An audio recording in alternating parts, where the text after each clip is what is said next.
What good does it do if it stays here? Gue ngerjain satu hal ini yang dulu lama banget gitu yang dikerjain, sekarang jadi lebih cepat. Nemu satu job yang menggabungkan ketiga ini lah, dan menurut gue bakal sustain lah ke depannya.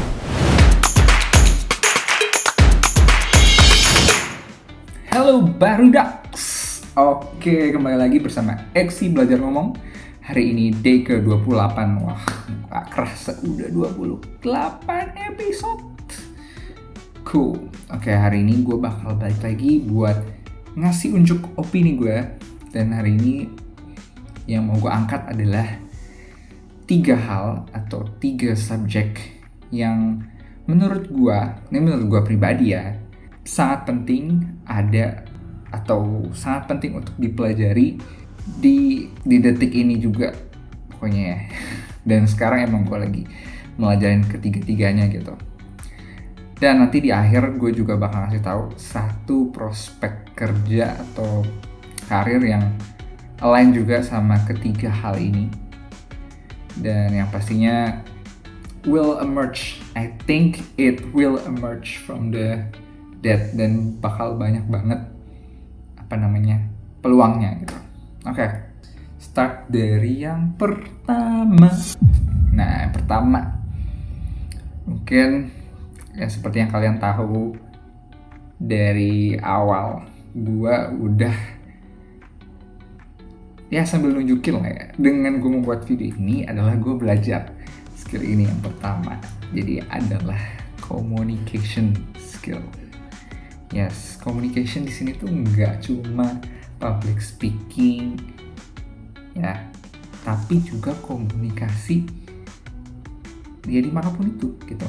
Komunikasi antara lu dengan teman one on one, komunikasi lu dengan tim di tempat kerja one with five, dan juga public speaking. Jadi sebenarnya komunikasi itu ada di mana-mana, dan ini merupakan salah satu core skill yang menarik banget gitu. Karena dari komunikasi ini itu bakal muncul banyak peluang-peluang. Salah satunya yaitu peluang untuk networking. Yes.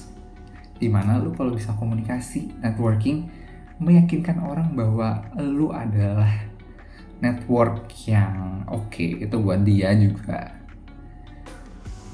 Ya you will go anywhere in this world. Dan satu pepatah yang menurut gua keren banget dan gua ingat terus dari Kemal Mukhtar. Jadi gue sekarang emang lagi belajar banyak banget terutama influence-nya dari Kemal Mukhtar. Thanks Kak Kemal.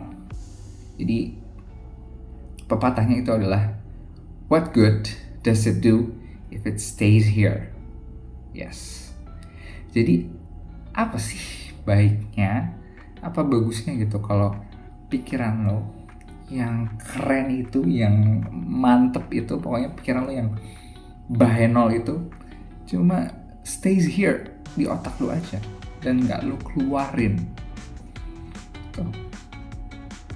Pernah nggak sih lu kayak misalkan lagi kerja kelompok atau lagi di kelas, terus lu punya nih jawabannya itu, tapi lu nggak berani ngomong, nggak berani angkat tangan, dan tiba-tiba ada orang lain yang angkat tangan dan dia nyampein apa yang lo maksud, apa ide lu gitu. Itu wah, kecewa sih. Gua sendiri bakal kecewa sama diri gue sendiri. Kenapa gua nggak ngomong padahal itu yang gue maksud? Malah orang lain yang dapat credits itu. Someone else takes that credits. Jadi orang lain ngiranya itu adalah ide dia, padahal lu sebenarnya juga punya gitu di kepala lu, tapi lu nggak nyampaikan. Jadi gimana mau orang tahu kalau lu punya sesuatu yang keren, yang sesuatu yang hebat yang ada di kepala lu gitu. Dan ya itu core-nya, itu basic-nya. Dan gue lagi belajar itu sekarang sambil buat video ini, jadi gue belajar buat berkomunikasi. Terus yang kedua adalah skill selling. Yes. Jadi di sini selling atau menjual itu beda sama sekedar komunikasi ya. Jadi kalau komunikasi adalah bagaimana lu menyampaikan pendapat atau opini atau pokoknya apapun yang ada di otak lu keluar gitu. Cuman kalau selling ini beda lagi karena ada ilmunya sendiri, yaitu ada taktiknya sendiri buat selling. Jadi tadi komunikasi itu adalah satu basicnya, dan setelah lu udah bisa komunikasi, lu bisa belajar teknik selling. Yes, selling di sini yang gue pelajarin sekarang, gue juga lagi belajar gitu, salah satunya dari Patrick Deng. Itu salah satu YouTuber yang benar-benar oke banget personal brandingnya dia, terus how he sells himself, dia bahkan bisa menjual dirinya sendiri gitu. Jadi itu key-nya menjual itu adalah ya lu bisa bukan hanya menjual barang ya di sini ya, menjual barang atau menjual jasa gitu, tapi lu bisa jual diri. Ini terkesan mungkin kalau jual diri itu agak konotasi negatif ya, cuman di era sekarang itu menjual diri itu contohnya ya kayak lu kalau interview kerja lu ibaratnya ya lu menjual diri lu sendiri buat diterima ke perusahaan itu kan. Jadi perusahaan mau nggak beli itu maksudnya ya ngegaji lo buat jadi karyawannya gitu kan. Jadi itu hal kedua yang menurut gue sekarang itu penting gitu, bagaimana lu menjual itu, nggak cuma produk tapi lu sendiri gitu ya, personal branding lu sebagai manusia gitu, itu menjual ya. Dan contohnya yang gue ingat dari video Patrick Deng gitu ya, menjual itu adalah kemampuan lo problem solving, yaitu menemukan kebutuhan customer dengan apa yang lo punya gitu. Jadi apa yang ini singkat lebih simpelnya ya, apa yang lo punya match sama kebutuhan customer dan lo mencoba membantu dengan memberikan produk lo buat solve masalah customernya gitu. Jadi itu menjual gitu ya. Menjual tuh bukan kayak memaksa is not selling gitu. Kalau yang dari gue dapet ya, memaksa orang beli is not selling. Mungkin selling ya tapi sellingnya gaslighting lah. Tapi selling yang benar itu gue baca adalah selling yang emang bener-bener dibutuhkan sama orangnya gitu. Jadi kalau misalkan lu punya produk dan orangnya tuh nggak butuh gitu, ya udah tinggalin. Dia bukan customer lo, cari yang lain. Pasti ada yang butuhin dan lu fokus ke orang yang butuhin itu aja gitu. Itu menurut yang gue pelajarin ya so far, dan gue lagi belajar juga teknik-teknik menjual. Ada B2C atau business to consumer langsung, ada juga B2B, business to business ya, jadi antara bisnis ke bisnis, perusahaan menjual jasa ke perusahaan lain gitu. Itu beda juga gitu. Jadi tapi intinya sama, yaitu menjual adalah mencoba untuk memenuhi kebutuhan gitu. Ya. Dan mencari orang yang emang butuh produk lo gitu. Jadi bukan maksa ya, itu salah atau nggak sustain lah intinya. Oke. Dan yang ketiga adalah skill teknologi.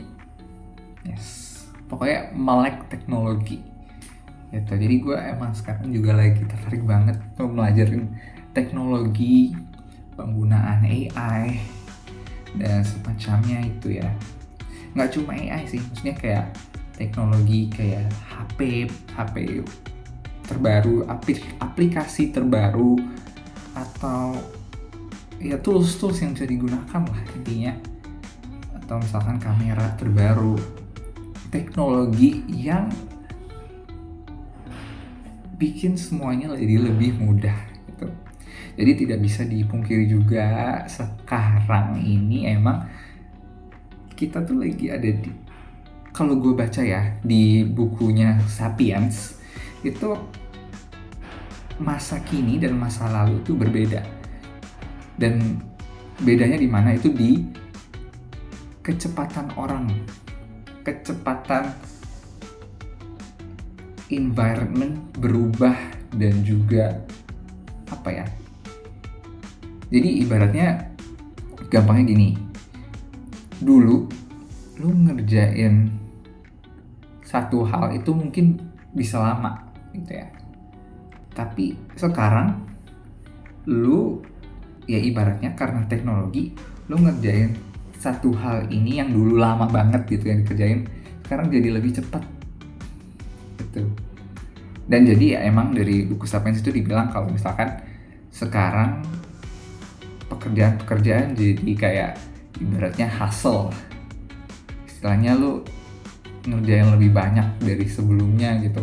Kalau dulu kan cuma misalkan administrasi, oke, administrasi doang. Kalau sekarang mungkin ya orang dituntut untuk bisa administrasi, oke, tapi juga bisa yang lain gitu. Dan ya teknologi ini ya emang ngebantu sih. Pro-nya adalah membantu untuk mempercepat pekerjaan kita, tapi ya tadi cons-nya adalah jadi sekarang di mana-mana serba cepat, orang-orang tuh kayak fast pace aja terus, kayak berasanya nggak ada berhentinya gitu, kayak hustle culture lah namanya, istilahnya lu kerja terus gitu. Dan ya itu cons-nya sih, tapi ya karena kita manusia ya, jadi manusia memang harus mengikuti perkembangan zaman gitu ya, ada namanya seleksi alam. Jadi kalau memang tidak bisa mengikuti perkembangan zaman, bakal punah gitu ya, kayak binatang-binatang yang punah, atau misalkan orang-orang lain gitu ya yang punah. Orang punah ya, intinya itu. Jadi teknologi ini adalah sebuah alat dimana lu bisa naik level terus gitu, terus lu bisa mempercepat pekerjaan lu gitu ya. Jadi lu bisa melakukan yang lebih banyak, sehingga kalau pekerjaan lu selesai, lu ada dua pilihan, lu menambah pekerjaan lu gitu ya, lu nyari side hustle lain, atau yang kedua adalah lu bisa lebih menikmati waktu yang lu punya karena cepet gitu. Jadi ada dua keuntungan, dan lu juga itu it depends on you, lu bisa pilih lu mau lebih ke yang mana gitu. Dan ya ibaratnya ya, ada dua orang yang kerja di perusahaan yang sama, di divisi yang sama gitu ya. Dan ada satu orang ini, dia melek teknologi, dia paham cara pakai tools AI, ataupun mungkin nggak se-advance AI, tapi kayak tools di HP, misalkan ngedit foto pakai HP, pakai CapCut dan lain-lain. Dan jadi dia bisa lebih mengerjakan tugas yang diminta lebih cepat, dan lebih banyak job yang bisa dia kerjakan selesai gitu dengan cepat. Nah, atasan lu pasti lebih menghargain yang orang ini kan, karena ya di perusahaan kan memang sifatnya transaksional ya. Jadi lo bisa ngasih gue apa, lo bisa ngasih gue berapa, oke gue ambil gitu. Jadi kalau misalkan emang ada dua orang yang beda gitu, yang satu pakai teknologi ya pasti orang bakal lebih milih yang pakai teknologi itu karena dia bakal lebih banyak ya. Memang secara dark side-nya adalah dia bisa diperas, dia bisa kerjakan lebih banyak tugas gitu. Jadi kita bisa ngasih terus dia gitu. Itu dark side-nya itu sih. Cuman ya mau nggak mau ya kita transaksional dan kita mau mendapatkan yang lebih gitu. Jadi ya itu salah satu buat survive. Dan 3 hal ini itu tadi ya, gue nemu satu job yang atau satu job desk yang benar-benar apa ya, menggabungkan ketiga inilah, dan menurut gue bakal sustain lah ke depannya gitu karena ya perkembangan teknologi gitu. Dan job ini adalah namanya sebagai tech sales. Jadi dimana tech sales atau tech consultant ya, dimana lo menjadi seorang yang mencari leads atau mencari calon customer. Nah ini sales ya, sales tapi bukan sales door to door, bukan sales yang maksa orang buat beli gitu, tapi tadi orang yang menjual produk ke orang yang memang membutuhkan gitu. Jadi lo nggak maksa orang untuk beli, tapi lo mencoba untuk mengasih solusi ke orang itu atau ke perusahaan tertentu biar dia mau pakai produk lo karena dia emang butuh gitu. Jadi kemungkinan lebih besar dia akan membeli. Nah tapi caranya kayak gimana? Caranya lo harus belajar komunikasi yang baik dan cara selling yang benar gitu. Dan dari sini sales tech ini menurut gua sangat bagus ya prospeknya, karena ya perkembangan teknologi gitu. Di kedepannya kalau misalnya lu nonton film-film yang futuristik gitu, pasti bakal banyak banget teknologi yang bakal lebih advance lagi dan terus maju gitu. Dan nanti orang bakal butuh someone yang bisa ngejual produk teknologi ini. Jadi perusahaan-perusahaan teknologi bakal terus tumbuh, terus muncul gitu ya. Dan perusahaan-perusahaan ini bakal banyak butuh orang yang bisa menjual produknya gitu. Karena orang yang bisa menjual produknya akan menghasilkan revenue ke perusahaan, dan revenue ini adalah yang ibaratnya yang paling penting buat keberlangsungan perusahaan ya. Kalau misalnya lu nggak dapat revenue ya lu collapse gitu.